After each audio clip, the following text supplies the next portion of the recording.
Hello guys, आज एक छोटी सी वीडियो बना रहे हैं नेशनल इनकम के कॉन्सेप्ट के ऊपर। राइट, नेशनल इनकम निकालने के 3 मेथड होते हैं, value added method, income method और expenditure method. Right, value added method हम पहले एक वीडियो में पढ़ चुके हैं। आज अब इनकम मेथड और एक्सपेंडिचर मेथड को क्लियर करेंगे। क्लियर है? नेशनल इनकम को किस टर्म से डिनोट किया जाता है? NNP@FC। NNP@FC का मतलब net national product at factor cost. Clear है? राइट, तो इनकम मेथड में बहुत सिंपल सा है, हमारी 4 फैक्टर ऑफ प्रोडक्शन होते हैं, लैंड, लेबर, कैपिटल, एंटरप्रेन्योर। जो वो चीज अर्न करते हैं उस सबको ऐड कर दो तो वो आपकी नेशनल इनकम आ जाती है। राइट, याद रखना इसका स्टेप होता है इनकम मेथड का। First step NDP@FC। आपको क्वेश्चन कुछ भी निकालने के लिए बोले लेकिन आपको पहला मेथड यही निकालना है, उसके बाद आप इंटरचेंज कर देना। क्लियर है? तो NDP@FC में क्या क्या डिनोट होता है? लेबर को क्या देते थे? वेजेस। क्लियर है? तो वेजेस को यहां पे कंपनसेशन टू एम्प्लॉयज बोला गया है। क्या बोला गया है? Compensation to employees. ये वो चीज होती है that is paid by the employer to employee in any way. Right, जैसे इसमें वेजेस एंड सैलरीज कैश में या इन काइंड में, bonus, employers contribution to social security scheme. Social security scheme होती क्या है? देखो, एम्प्लॉयर जब एम्प्लॉय काम कर रहा होता है तो उसको फ्यूचर बेनिफिट्स मिलते हैं, कुछ gratuity, provident fund.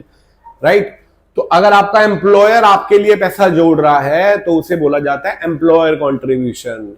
Next point, employees contribution नहीं लेना है इसके अंदर, क्योंकि वो तो आप अपनी वेजेस एंड सैलरीज में से ही पे कर रहे होंगे। क्लियर है? तो ये कंपनसेशन टू एम्प्लॉयज इसका हेड है और ये इसके सब हेड्स है। इसे जनरल टर्म से बोल सकते हैं। याद रखने का तरीका देखो, ये बाप है और ये इसके बच्चे हैं। अगर बाप दे रखा हो तो आपको बच्चों को इंक्लूड नहीं करना, याद रखना ये पॉइंट। क्लियर है? हेड दे रखा हो तो सब हेड को नहीं लेते, अगर हेड नहीं दे रखा तो सब हेड लेने हैं। क्लियर है? नेक्स्ट होता है ऑपरेटिंग सरप्लस, जो प्रॉपर्टी और एंटरप्रेन्योरशिप को मिलता है।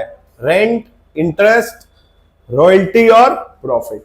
प्रॉफिट के भी आगे सब डिवाइडेड 3 पार्ट होते हैं, डिविडेंड, कॉर्पोरेट टैक्स या प्रॉफिट टैक्स और रिटेन अर्निंग। क्लियर है?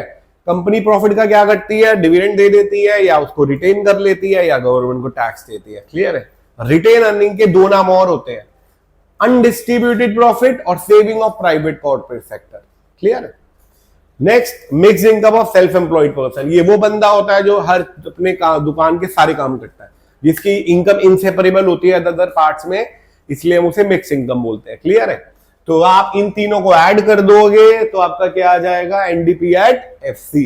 उसके बाद अगर आपको नेशनल इनकम निकालना है तो आपको D से N पे जाना है, तो NFIA+।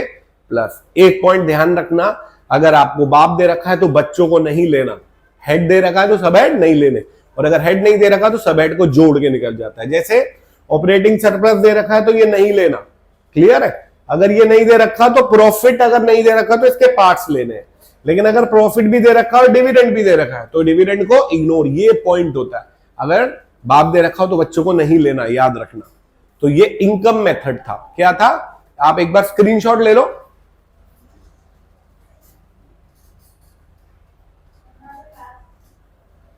क्लियर है? तो एक बार रिकॉल करा देता हूं। NDP@FC आता है इनकम मेथड में first step.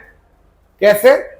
Compensation to employees, operating surplus और मिक्स्ड इनकम। क्लियर है? ऑपरेटिंग सरप्लस के कितने पार्ट होते हैं? रेंट, इंटरेस्ट, रॉयल्टी और प्रॉफिट। क्लियर है? और ये आपको गिवन ही होता है अलग से ही, नहीं गिवन तो आप 0 ले सकते हो। कंपनसेशन टू एम्प्लॉयज के भी पार्ट्स होते हैं। एक बात का ध्यान रखना, कंपनसेशन टू एम्प्लॉयज में वो चीजें आती है जो आपका एम्प्लॉयर एम्प्लॉय को देता है। क्लियर है? आई होप ये इनकम मेथड आपको क्लियर हो गया होगा। अब नेक्स्ट आता है एक्सपेंडिचर मेथड। क्या आता है? Expenditure method. पहले आप स्क्रीनशॉट ले लो इसकी।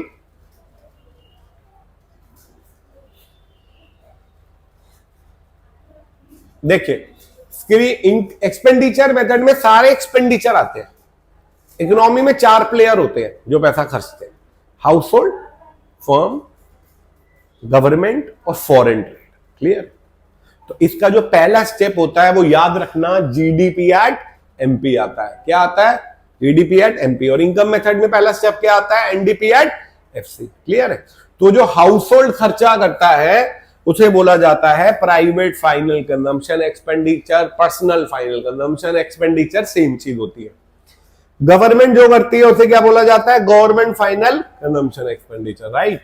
फर्म्स जो इन्वेस्ट करती है उसे बोला जाता है capital formation, gross domestic capital formation. Clear है? और last net export. Net export कैसे निकलता है, एक्सपोर्ट माइनस इंपोर्ट। ये कभी कभार आपको एक्सपोर्ट की जगह नेट इंपोर्ट भी गिवन हो सकता है, तो आपको नेगेटिव में जाना है। मैंने एक शॉर्ट में भी बताया था इसके लिए पॉइंट में, राइट, वो आप देख लेना। अब ये तो तीनों गिवन होते हैं, प्रॉब्लम आती है ग्रॉस डोमेस्टिक कैपिटल फॉर्मेशन में। इसके भी 4 पार्ट होते हैं। क्लियर है? इसके भी 4 पार्ट होते हैं, वो देखिए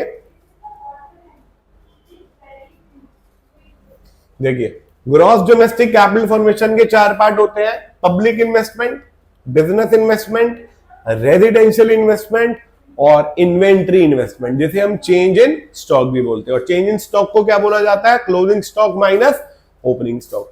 इन चारों को ऐड कर दोगे तो ग्रॉस डोमेस्टिक कैपिटल फॉर्मेशन आ जाएगा। क्लियर है?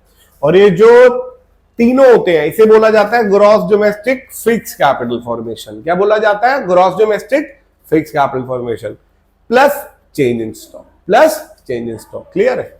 तो यही सबसे ज्यादा प्रॉब्लम क्रिएट करता है आपके आंसर ना आने में। क्लियर है? इसके 3 चीजें और मैं आपको बताता हूं। देखिए, ग्रॉस डोमेस्टिक कैपिटल फॉर्मेशन को मैंने शॉर्ट फॉर्म दे दिया GDCF. GDCF is equal to net capital formation plus depreciation. देखो आपको यहां पे क्या दे रखा है, नेट। क्या दे रखा है, नेट। तो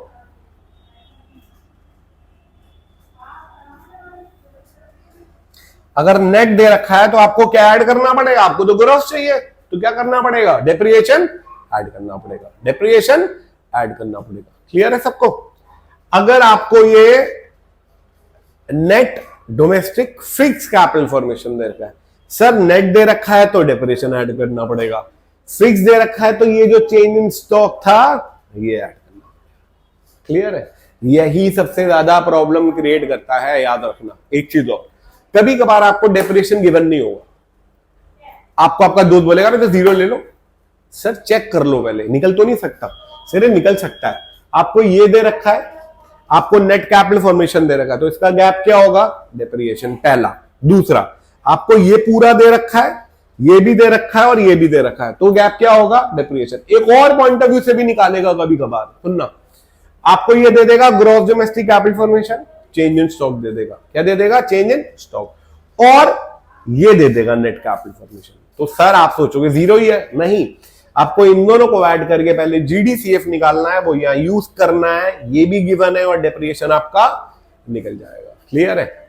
इंपॉर्टेंट कॉन्सेप्ट है, ये पेपर में आंसर नहीं आने देता आपका। क्लियर है? आई होप ये चीज आपको दोनों क्लियर हो गई होगी। क्लियर है? इसको आप घर पे रिवाइज करना, क्वेश्चन प्रैक्टिस करना। क्लियर है? तो चलिए अब नेक्स्ट वीडियो में मिलते हैं। That's all for today.